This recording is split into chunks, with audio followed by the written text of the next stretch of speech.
नमस्कार, टुडे हिमाचल में आपका बहुत बहुत स्वागत है और मैं हूं गीतिका पांडे। आइए नजर डालते हैं हिमाचल प्रदेश से जुड़ी हुई आज की ताजा तरीन खबरों पर। लेकिन उससे पहले अगर आपने अभी तक चैनल को सब्सक्राइब नहीं किया है तो जरूर कर लीजिए। साथ ही हमारे व्हाट्सएप ग्रुप को जरूर ज्वाइन करें, जिसका लिंक डिस्क्रिप्शन बॉक्स में है। तो चलिए शुरू करते हैं हिमाचल से जुड़ी हुई खबरों को जानने का सिलसिला।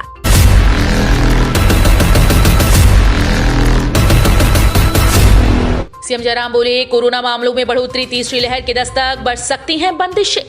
हिमाचल में नए साल के साथ ही प्रदेश में कोरोना मामलों में रिकॉर्ड वृद्धि होने लगी, जिसके चलते प्रदेश सरकार ने बीते रोज कैबिनेट की बैठक में नाइट कर्फ्यू के साथ कुछ बंदिशें लगाने का फैसला लिया है। लेकिन प्रदेश में ये कोरोना पाबंदियां अभी और सख्त हो सकती हैं, जिसके संकेत अपने जन्मदिन के अवसर पर सीएम जयराम ठाकुर ने दिए हैं। उन्होंने कहा कि पिछले कल कैबिनेट में इस मामले में कुछ बंदिशें लगाने का फैसला लिया गया था और कोरोना मामलों में यदि बढ़ोतरी हुई तो और अधिक बंदिशों पर भी विचार किया जाएगा। उन्होंने कहा कि फिलहाल प्रदेश में पर्यटकों के आने पर रोक नहीं लगाई जा रही। हालांकि होटल्स और पर्यटन व्यवसायियों को कोरोना नियमों का पालन सुनिश्चित करने के लिए कहा गया है। हिमाचल में 3 NH समेत 353 सड़कें बाधित, 440 बिजली ट्रांसफार्मर ठप। हिमाचल प्रदेश में गुरुवार शाम तक 3 नेशनल हाईवे समेत 353 सड़कों पर वाहनों की आवाजाही ठप रही। 280 बस रूट बंद रहे। प्रदेश में 440 बिजली ट्रांसफार्मर बंद हैं। गुरुवार को प्रदेश में मौसम साफ रहा, लेकिन दुश्वारियां अभी कम नहीं हुई। शिमला रामपुर नेशनल हाईवे नारकंडा में बहाल हो गया। भरमौर, पठानकोट, मनाली, केलांग और कुल्लू आनी NH अभी बंद हैं। हिमाचल में कोरोना की तीसरी लहर का आगाज, 498 लोग पॉजिटिव। हिमाचल में कोरोना बंदिशें कितनी जरूरी हैं, ये कोरोना मामलों को जानकर आप समझ जाएंगे। हिमाचल में कोरोना विस्फोट हुआ है, वहीं इसे तीसरी लहर का आगाज भी कह सकते हैं। गुरुवार को हिमाचल में कोरोना के 498 मामले आए, वहीं ठीक होने वालों का आंकड़ा 60 ही रह गया। हिमाचल में सबसे ज्यादा मामले कांगड़ा जिले से सामने आ रहे हैं। कांगड़ा जिले में 170 लोग कोरोना संक्रमित पाए गए। प्रदेश में एक्टिव मामलों का आंकड़ा 1655 पहुंच गया। हिमाचल में आज दिन तक 2,30,285 लोगों की रिपोर्ट कोरोना पॉजिटिव पाई गई, जिसमें से 2,24,738 संक्रमित पूरी तरह से ठीक हो चुके हैं। प्रदेश में अब तक 3,863 लोगों की कोरोना संक्रमण के चलते मौत हुई। हिमाचल में आज स्वास्थ्य विभाग ने 6,910 लोगों के सैंपल कोरोना जांच के लिए लिए। सीएम बोले, ड्रग्स पर निर्भर मरीजों, उनके माता पिता का मार्गदर्शन करेगा बोर्ड। मुख्यमंत्री जयराम ठाकुर ने गुरुवार को मुख्यमंत्री सेवा संकल्प हेल्पलाइन 1100 के तहत विशेष नशा निवारण हेल्पलाइन का शुभारंभ किया। इसका उद्देश्य ड्रग्स पर निर्भर हो चुके मरीजों और ड्रग्स प्रभावितों के माता पिता, अभिभावकों का जरूरी मार्गदर्शन करना और उन्हें परामर्श मुहैया कराना है। मुख्यमंत्री ने हिमाचल प्रदेश नशा निवारण बोर्ड की आधिकारिक वेबसाइट का शुभारंभ किया।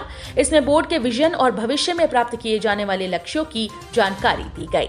जयराम ने कहा कि यह हेल्पलाइन नशे पर निर्भर हो चुके मरीजों, उनके माता पिता को शिमला में हिमाचल प्रदेश नशा निवारण बोर्ड और स्टेट मेंटल हेल्थ अथॉरिटी के नोडल अधिकारियों से जोड़ेगी। नशे से छुटकारा पाने के लिए सरकार state integrated drug prevention policy लाने पर विचार कर रही है। सीएम की संस्तुति पर नहीं होगी मल्टीटास्क वर्कर भर्ती।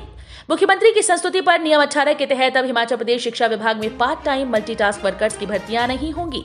नियम 18 की जगह अब नियम 7 के तहत एसडीएम की अध्यक्षता वाली कमेटी इनके 8,000 पद भरेगी। नियम 18 के तहत मुख्यमंत्री की संस्तुति पर हो रही भर्तियों के कुछ मामले विवादित होने पर सरकार ने यू टर्न लेते हुए हाईकोर्ट में नए प्रावधान से भर्तियां करने की जानकारी दी है। सरकारी स्कूल के लाखों बच्चों की आंखों की जांच कराएगी हिमाचल सरकार। हिमाचल प्रदेश की जयराम सरकार प्रदेश के सरकारी स्कूल में 6ठी से 12वीं कक्षा में पढ़ने वाले लाखों बच्चों की आंखों की जांच के लिए मिशन दृष्टि चलाएगी। इस दौरान कमजोर नजर वाले बच्चों को सरकार की ओर से मुफ्त में चश्मे दिए जाएंगे।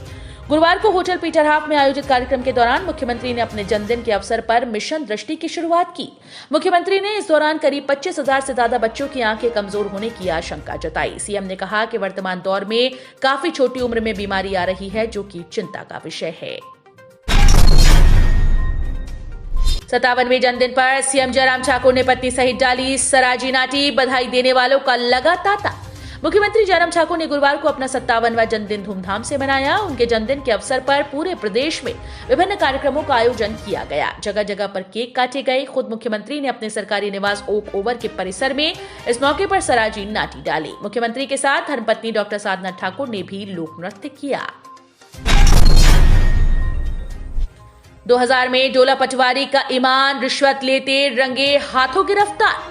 हिमाचल के सिरमौर जिले में एक पटवारी का 2000 में ही ईमान डगमगा गया। Himachal Pradesh state vigilance anti corruption bureau की टीम ने इस पटवारी को 2000 की रिश्वत लेते हुए रंगे हाथ दबोच लिया। मामला सिरमौर जिले के धौलाकुआं का है। सिरमौर जिले के धौलाकुआं पटवार सर्कल के पटवारी भरत सिंह को 2000 रुपए की रिश्वत लेते हुए विजिलेंस की टीम ने रंगे हाथों दबोचा। एक स्थानीय निवासी शिकायतकर्ता के द्वारा इस मामले में विजिलेंस ऑफिस नाहन में पटवारी को लेकर शिकायत की गई थी। हिमाचल के इस अस्पताल के 5 डॉक्टर कोरोना पॉजिटिव, 3 नर्सेज भी संक्रमित। प्रदेश में कोरोना की तीसरी लहर की दस्तक के साथ ही कोरोना ने फ्रंट वॉरियर्स को भी अपनी चपेट में लेना शुरू कर दिया है। धर्मशाला अस्पताल के 5 डॉक्टर एक साथ कोरोना पॉजिटिव पाए गए। इसके अलावा अस्पताल की 3 नर्सेज भी संक्रमित पाई गई हैं। सरकारी विभागों में इस कोटे से भरे जा रहे पद, साक्षात्कार की तिथि घोषित। हिमाचल में विभिन्न विभागों में खाली पदों पर भर्ती होने जा रही है। ये पद पूर्व सैनिकों, दिव्यांग पूर्व सैनिकों और शहीद पूर्व सैनिकों के आश्रितों के कोटे से भरे जाएंगे। इन पदों को भरने के लिए 1 से 31 मार्च 2022 तक सैनिक कल्याण निदेशालय में साक्षात्कार लिए जाएंगे। इन साक्षात्कार में 31 दिसंबर 2021 तक विभिन्न रोजगार कार्यालयों में पंजीकृत पूर्व सैनिक, विकलांग और आश्रित आवेदन कर सकते हैं। हिमाचल चंडीगढ़ बीजेपी ने चौड़ा मैदान से विधानसभा तक निकाली पंजाब सरकार की शव यात्रा। पीएम मोदी की सुरक्षा में हुई चूक मामले में शिमला में चंडीगढ़ और हिमाचल प्रदेश बीजेपी ने संयुक्त रूप से शव यात्रा का आयोजन किया। इस यात्रा की अध्यक्षता चंडीगढ़ प्रांत के महामंत्री रामवीर भट्टी ने की। उनके साथ चंडीगढ़ नगर निगम के नवनिर्वाचित पार्षद भी उपस्थित रहे। शव यात्रा चौड़ा मैदान से विधानसभा तक चली, जहां कार्यकर्ताओं ने पंजाब सरकार के शव को अग्नि दी।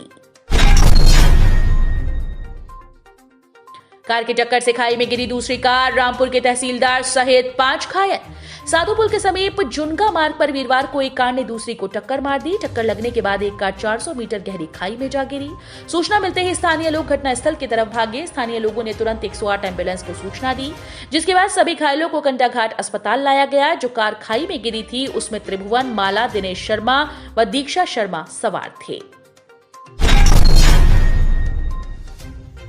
8 विषयों की अध्यापक पात्रता परीक्षा का परिणाम घोषित। हिमाचल प्रदेश स्कूल शिक्षा बोर्ड ने 8 विषयों की अध्यापक पात्रता परीक्षा टेट नवंबर 2021 का परिणाम घोषित कर दिया है। ये परीक्षा टीजीटी कला शास्त्री, टीजीटी नॉन मेडिकल, भाषा अध्यापक, जेबीटी, टीजीटी मेडिकल, पंजाबी और उर्दू विषयों के लिए 13, 14, 21 और 28 नवंबर 2021 को आयोजित की गई थी। टेट परिणाम बोर्ड की वेबसाइट पर उपलब्ध करवा दिया गया है। परीक्षार्थी बोर्ड की वेबसाइट में टीईटी नवंबर 2021 लिंक खोलकर रोल नंबर या एप्लीकेशन नंबर डालकर परीक्षा परिणाम प्राप्त कर सकते हैं। अध्यापक पात्रता परीक्षा का परिणाम करीब 17% रहा है। टीजीटी कला में मात्र 7.01% अभ्यर्थी ही उत्तीर्ण हुए। परीक्षा के लिए 44,334 अभ्यर्थियों ने आवेदन किया था, जिसमें 38,704 अभ्यर्थियों ने परीक्षा दी थी।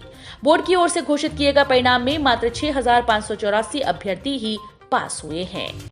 तो ये थे हिमाचल प्रदेश से जुड़े हुए आज के ताजा तरीन समाचार। उम्मीद करते हैं आपको जरूर पसंद आए होंगे। थोड़े से भी पसंद आए हो तो चैनल को सब्सक्राइब और वीडियो को लाइक करना बिल्कुल ना भूलें।